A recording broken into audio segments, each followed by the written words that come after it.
guys, welcome back to my channel. Sas here. I'm here to do another review of Love After Lockup. Alright.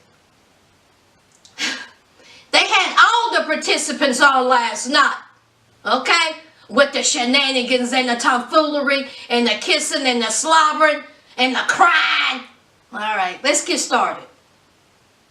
Alright, let's get started with Lizzie and Scott. Now, Scott still looks like a reject from the late 70s, early 80s. Now, that hair, Scott look a mess, y'all. I'm sorry. I know he's trying, but he just, I guess he looked better than what he did. So, we have Lizzie in there with her daughter Jasmine, bitter Jasmine.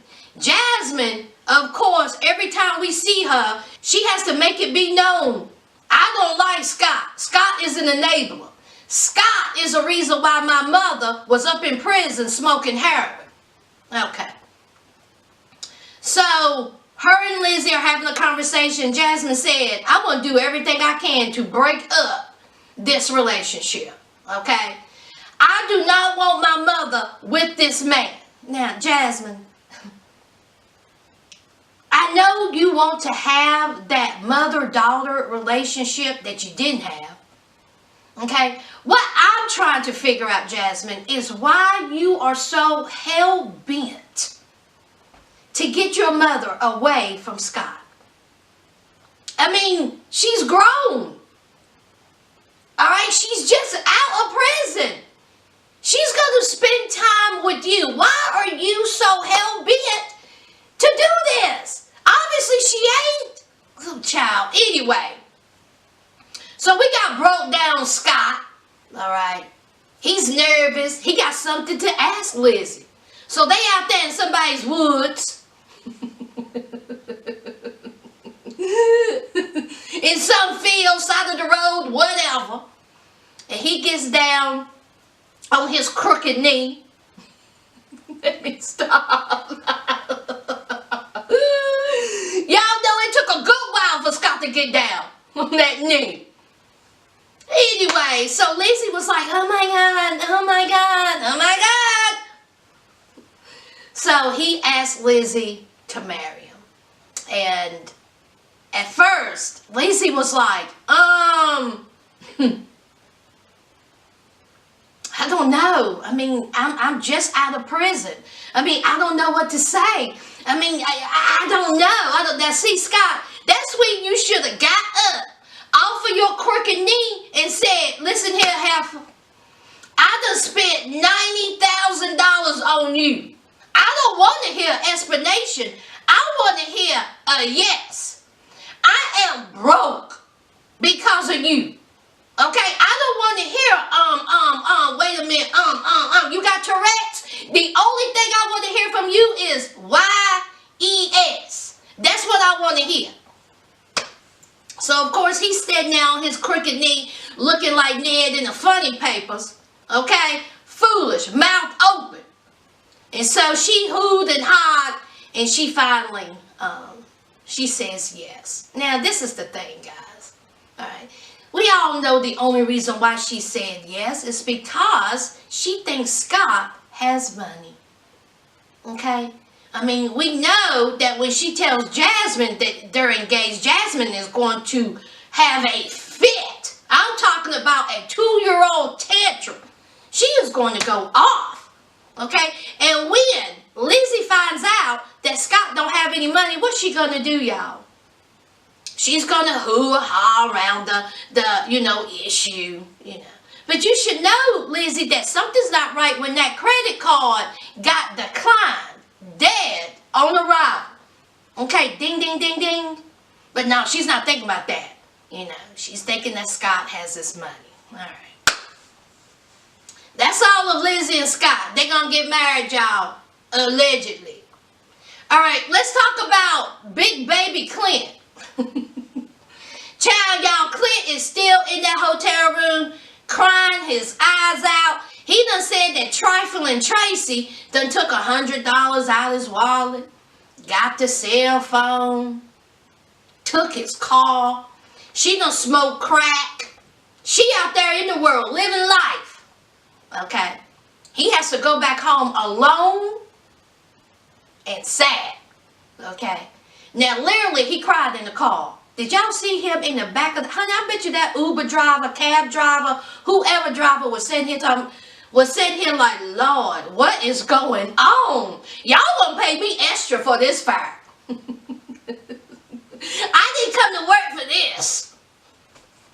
So he's in the back of the cab, calling, trifling Tracy, telling her he loves her, telling her he forgives her, telling her that, you know, he knows she's sick, she made a mistake, he is there for his wife. She could do no wrong. He will take her back today. Okay? He loves his woman. Okay? So he gets back home. Child, I don't want to laugh because I told y'all I'm not going to beat him down too hard because he delayed. But child, when he went into his daddy's arms, y'all, he was crying. And his dad was just like, oh my God, I told you, son. I told you it will be nothing but hardship if you married that woman. No, delayed Clint didn't listen. He in love. And look what happened. Look what happened, Clint. You up here on TV looking like a fool, crying like a freshly whooped baby. And you just armed all crimped up when you hugged your dad. You couldn't even get your arm right.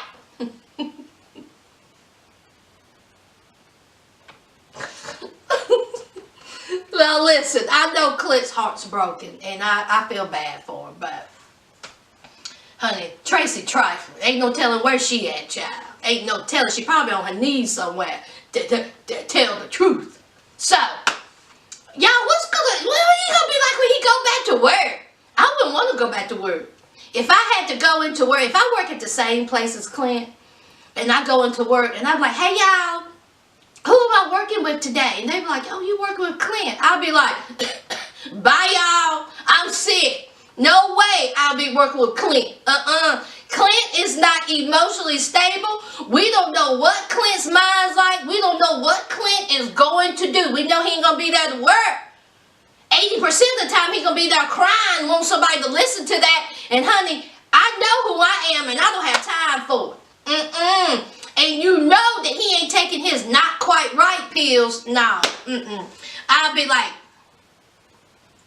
I'll see y'all next day. Put me on the schedule without Clint. Alright guys, let's talk about Caitlin and Matt. Alright, Matt needs a break. Because he's been, you know, booked and busy. Alright, he's so exhausted from all the shifts and long hours he done worked. Okay? He's so tired. He need a break. He need a night out with the guys. And Caitlin's like, oh, okay. So he go meet up with his friends. You know, they've been friends ever since, you know, they were in the sandbox together. You know, they go to some bar and his friends are like, so you fresh out. What are you going to do? Oh, I don't know. I'm chilling. That's what Matt said. You know, I'm just taking it day by day. So his friend's like, you got a job? And I'm like, okay, friend, you sound like you got some good sense. So here's Matt making up excuses. You know, he was like, oh, my friends, they never been locked up. They don't know how it feels. I have to get my feet planted. You know, I have to ready for the outside world. Then he come talking about his dad was in the HVAC business for 25 years. Okay, that's experience. You know what he said, y'all? I don't like HVAC business. I guess you don't. Every time I see Matt, I just want to take that hole that's in his head and put a stick of dynamite in it. That's what I want to do to Matt. Matt is lazy. Matt don't want to work. He is just mean. And that's what I want to do with that hole in his head. Put a stick of dynamite in it. I can't take Matt, y'all. I can't take him. He at this bar getting toe up drunk. Alright. So the next morning, his mama is there upset. So here walks in Caitlin, another one. Okay. You know, she tired too. Because, you know, she done spent so many hours working, shift work. Yeah. So his mom was like, where Matt at? Oh, he's still asleep, you know. He came in about 2, 3 in the morning. And his mom was like, yeah, he came in and he left a mess. Honey, this scoundrel done left a mess all over the kitchen table. Didn't even bother cleaning it up. Okay, so his mom was like, look at this. Caitlin laughing. And his mama said, I ain't cleaning it up. Why not, mama? You're doing the laundry? What's a couple of dishes? Girl, if you don't stop. So Caitlin was like, oh no, I'll clean it up. So his mama was like, look, I've done been down this road. Okay, this is a pattern. He goes out drinking. It leads to drugs. I have been down this road so many times. I'm trying to tell you, Caitlin. Okay. Bottom line is, okay, mama is saying, I've done raised a no good son. Okay. He goes to jail. He gets out of jail. He goes back to jail. He gets out of jail. He goes back to jail. He gets out of jail. It is an endless circle. Okay. So she knows that Matt ain't no cow.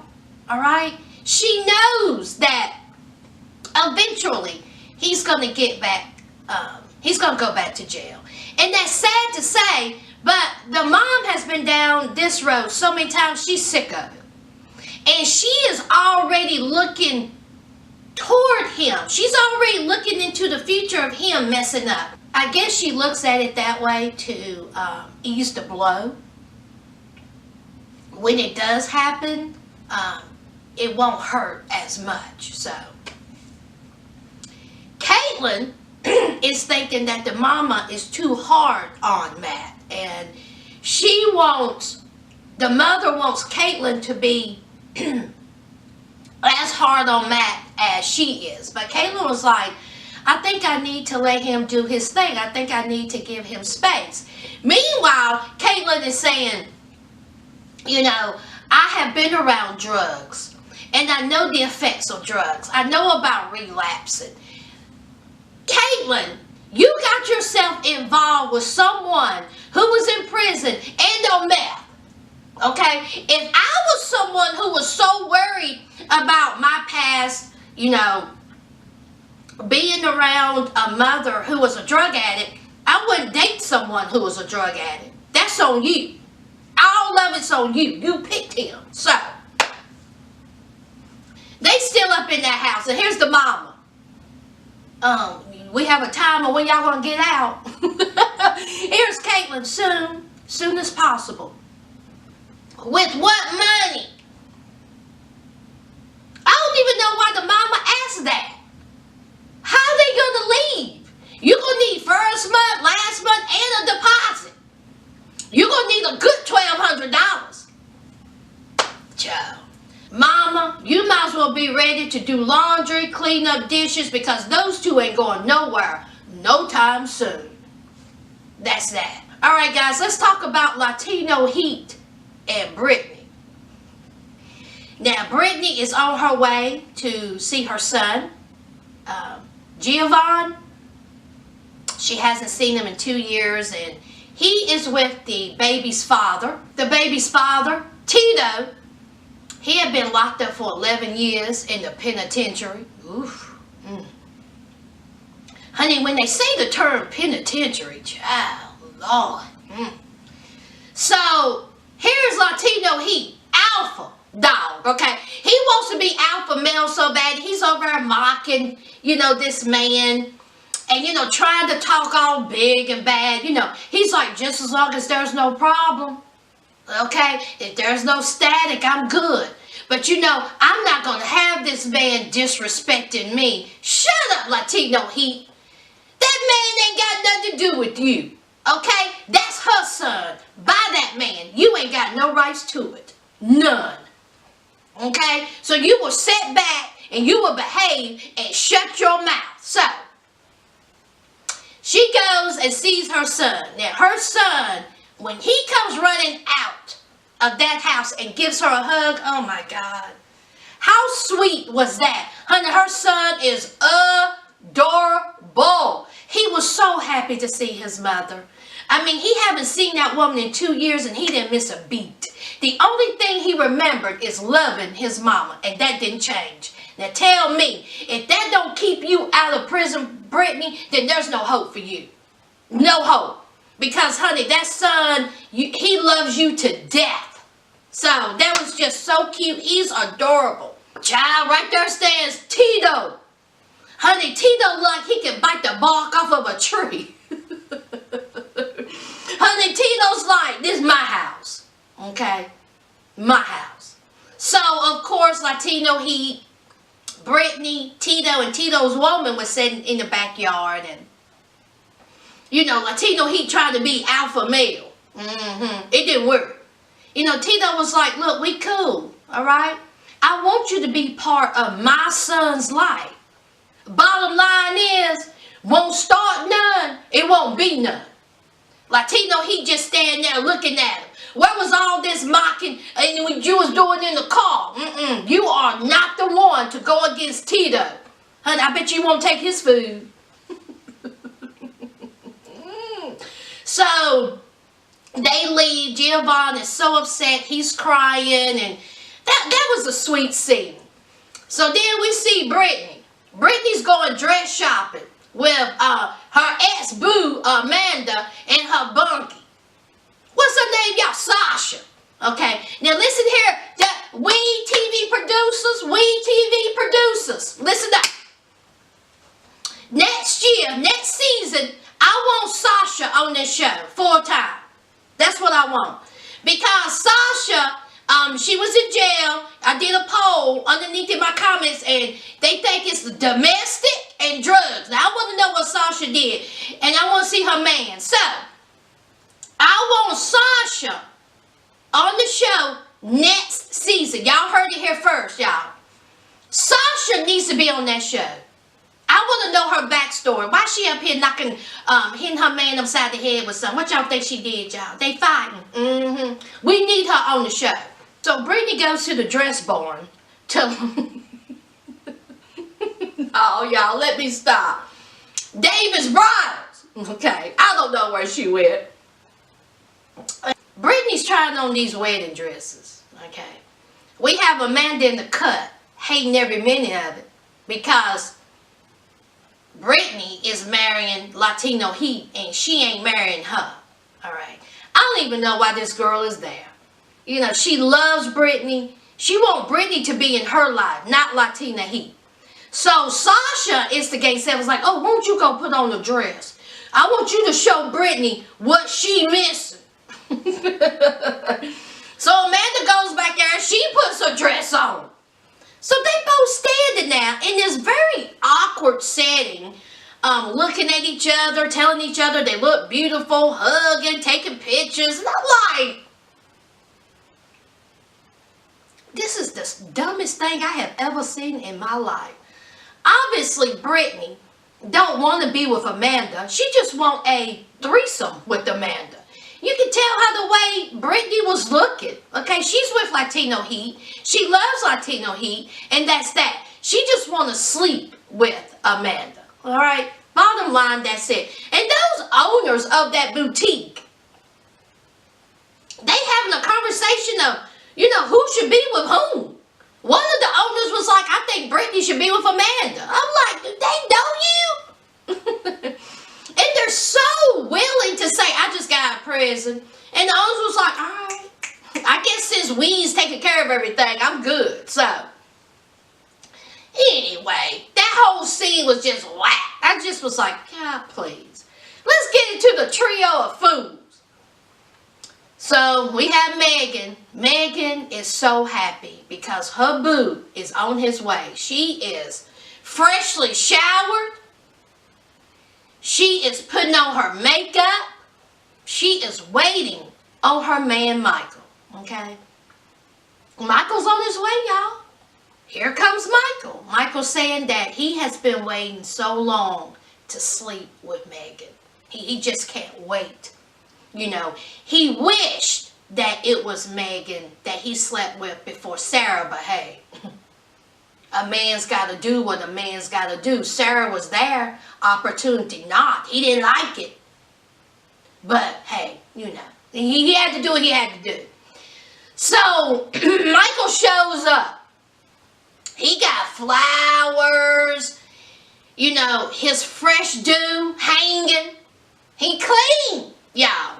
And Megan is ecstatic. She is so happy to see that boy. I mean, she said she cannot wait to lose her virginity to this man. She said, I ain't nervous at all. I mean, you know, we have phone sex and I'm good. I cannot wait to pop his cherry. Meanwhile, at the corner of delusional and denial, here sits Sarah. Okay, Sarah's outside some restaurant talking to her friend. And her friend's like, you do know your husband been gone for 7 hours, right? It's Sarah, the queen of excuses. Oh, well, you know, he just needed his space. You know, we got into a little bit of an argument. You know, he just needs to, you know, cool off. And her friend was like, no, something ain't right. Okay, this is not right. But you know, Sarah, you know, she married this man. She knows this man. She loves this man. This man ain't lying. Okay, everything is going to be okay. Sarah. If my man freshly out of prison, the one thing he's not going to do is avoid his wife. That's what he's not going to do. He is going to be stuck to you like glue. Y'all wouldn't even leave the bed. Y'all would make a print. Y'all would imprint y'all's bodies in that bed. There is no way he would do anything but avoid you. Okay? He's avoiding you like the plague. Okay? He done went and made some type of music. Okay? He done picked an argument with you. He been gone for 7 hours and he just been out of, you know, prison. How long? Child. So Sarah's talking to her friend, and guess what she tells her? I'm late. I might be pregnant. And giggling. She's laughing about it, you know. She's laughing. She thinks that, you know, oh well, her friend said this is a huge mistake. Please don't do it. Oh God, did you not learn? Did you not learn? Oh my God, what are you doing? What are you doing? Frantic mode. Her friend is like, this is terrible. It's going to end badly. Please tell me you're not pregnant. Of course, she don't know for sure that she's pregnant. She's just late. So, it's probably stress. Okay, that's probably what that is. So, we go back to, I don't know if she's pregnant or not. I don't think she's pregnant. Put it down below if you know she's pregnant. She's a fool. Anyway, meanwhile, we have Michael and Megan in the hotel room, kissing, slobbering, looking in each other's eyes, telling each other they love them, and it's time, y'all. It is time for them to have boom boom. So they tell the producers, take your feet to the street. Don't let the door hit you where the good Lord split you. I'm out. Y'all get out. Get out. So they close the door, and I'm assuming Virgin Megan is no longer a virgin. Alright guys, that's it. That is it for this week's of Love After Lockup. Okay? Leave your comments down below. Hit the like button. Don't forget to subscribe. And I'll see you next week. Alright friends, bye.